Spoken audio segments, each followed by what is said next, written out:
ক্যালিফোর্নিয়ার Los Angeles ও Ventura কাউন্টিতে সৃষ্ট canyon দাবানল ভয়াবহ আকার ধারণ করেছে।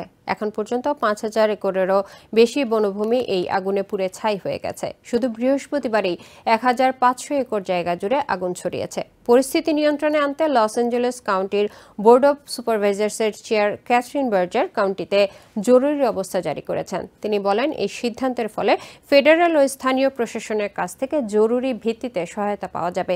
একই সঙ্গে উদ্ধার কর্মীরা যে কোনো প্রয়োজনে আরও দ্রুত ব্যবস্থা নিতে পারবেন। বার্জার আরও জানান, এই মুহূর্তে মানুষের জীবন, বাড়িঘর এবং গুরুত্বপূর্ণ সরকারি স্থাপনাগুলো রক্ষা করাই তাদের প্রধান লক্ষ্য।